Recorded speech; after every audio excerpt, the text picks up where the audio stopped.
क्या मुझे लगता है कि प्रताप सरनाईक एक अच्छे नेता है, हमारे ट्रांसपोर्ट मिनिस्टर भी है और मुंबई में रहने वाले को मराठी आना चाहिए, इसके मत से मैं सहमत भी हूँ। लेकिन मुझे ऐसा लगता है भाई लाइसेंस रद्द करने तक निर्णय नहीं होना चाहिए, उनको मराठी सीखना चाहिए, ये बात सही है।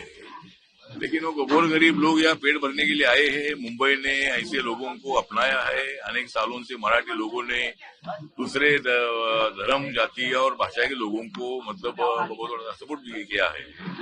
इसीलिए मुझे लगता है भाई एकदम ऐसा निर्णय लेना ये ठीक नहीं होगा, क्योंकि मुंबई आर्थिक राजधानी है, देश भर के लोग आते हैं, उनका पेट भरता है और इसकी मुंबई की इमेज इतनी फिर ऐसा ठीक नहीं रहेगी, क्योंकि हर जगह पर मराठी तो होना ही चाहिए, लेकिन एकदम लाइसेंस रद्द करने का निर्णय उतना ठीक नहीं है, ऐसा मुझे लगता है। लेकिन मराठी हर रिक्शा वालों ने सीखनी चाहिए, उसके लिए उनको ट्रेनिंग भी देना चाहिए और मुझे लगता है कि ऐसा भी मराठी उन्होंने सीखने सहमत हूँ, लेकिन लाइसेंस रद्द करना ठीक नहीं है। हाँ सर, एक और सवाल जानना चाहेंगे। तमिलनाडु पश्चिम बंगाल में आज चुनाव है, क्या इस बार सत्ता परिवर्तन होगा? पश्चिम बंगाल में ममता बनर्जी की सरकार हटेगी, बीजेपी की सरकार आएगी? मुझे लगता है कि दोनों भी राज्यों में सत्ता परिवर्तन होगा, क्योंकि जिस तरह मतलब वेस्ट बंगाल में ममता दीदी के 5 साल के कार्यकाल में बंगाल को कंगाल किया है वहां, और हम बंगाल को सोनेरी बंगला बनाना चाहते हैं। नरेंद्र मोदी जी का विजन है कि वहां के हर आदमी को न्याय देना है, वहां का जो पॉलिटिकल क्रिमिनलाइजेशन है उसको खत्म करना है और हर आदमी की सुरक्षा करनी है।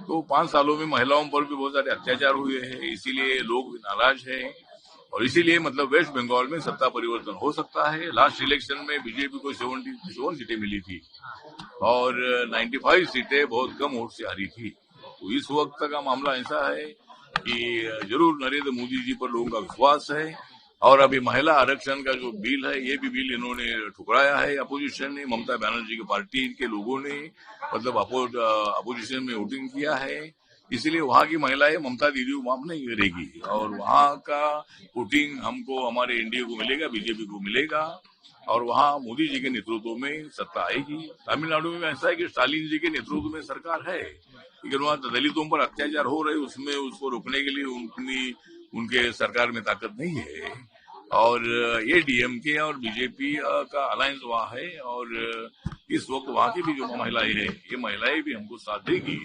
और तमिलनाडु में भी हमारी सत्ता आएगी, ऐसा हमें पूरा विश्वास है। अतुल सर, लेकिन पश्चिम बंगाल में पहले चरण का चुनाव है, सेकंड फेज का चुनाव होना बाकी है। राहुल गांधी जो है पश्चिम बंगाल चुनाव प्रचार करने जाएंगे, क्या राहुल गांधी चुनाव प्रचार करें उसका कुछ फर्क पड़ेगा या नुकसान ही होगा? मुझे लगता है कि राहुल गांधी जी वहां जाएंगे तो हमको और ज्यादा वोट मिलेगा। राहुल गांधी जी जाते हैं वहां हमारी एनडीए को ज्यादा वोट मिलता है, क्योंकि राहुल गांधी उल्टी सीधी बात करते हैं, मोदी जी के खिलाफ बातें करते रहते रहे और मोदी जी को मेरा तो कहना है कि मोदी जी को जितनी देने दी उतनी दे दो गाली, लेकिन नरेंद्र मोदी है ये देशवासियों की वाली। तो मतलब नरेंद्र मोदी जी वो स्ट्रांग आदमी है और राहुल गांधी जी के प्रचार से कोई फर्क नहीं पड़ेगा।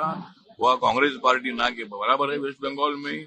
कांग्रेस पार्टी का पूरा वोट ममता दीदी ने अपनी तरफ खींच लिया है, कम्युनिस्टों का वोट भी उन्होंने अपनी तरफ खींच लिया है, लेकिन हमारी कोशिश अभी यह है कि भाई दोनों तीनों का भी वोट जो है अपनी तरफ लाने का प्रयत्न हमारा जारी है। प्रचार यंत्रणा हमारी बहुत बड़ी स्ट्रांग है और इसीलिए जरूर सत्ता हमारी आ सकती है।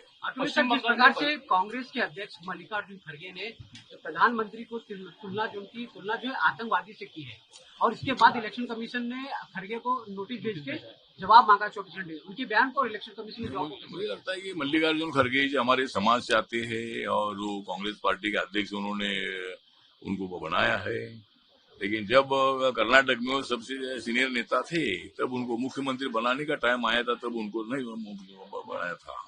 लेकिन ठीक बात, वो तो बात अलग है, लेकिन मल्लिकार्जुन खड़गे जी बहुत ज्यादा मोदी जी के खिलाफ बोलते हैं और उसका मुंह हम बंद नहीं कर सकते हैं, लेकिन मोदी जी को आतंकवादी बोलना ठीक नहीं है। मोदी जी आतंकवादी नहीं है, मोदी जी अम्बेडकरवादी गांधीवादी है और उनको आतंकवादी बोलना बिल्कुल ठीक नहीं है। उनके बयान से हम सहमत नहीं है, हम इस बयान का धिक्कार करते हैं। तो हमारी पार्टी को एक सीट देने का वादा माननीय मुख्यमंत्री देवेंद्र फडणवीस ने किया है और अभी 9 में से मिलता है कि जो 5 सीटें रह गई वो नॉमिनी वाली, राज्यपाल किसमें मिलता है मालूम नहीं है, लेकिन एक सीट आरपीआई को देने का वादा उन्होंने किया है और वो एक सीट जरूर देवेंद्र फडणवीस जी आरपीआई को देंगे, ऐसा मुझे पूरा विश्वास है।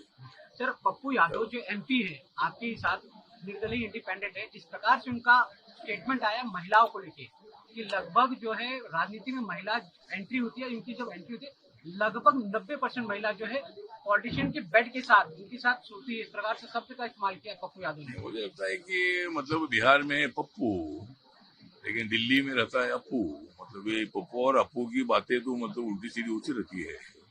और इसी तरह का जो उन्होंने स्टेटमेंट दिया है कि महिलाओं का अपमान करने वाला स्टेटमेंट उन्होंने दिया है, वो हमारा अच्छा मित्र भी है, जब शुरू में 98 में चुनकर आया था तो वो भी बिहारी थे।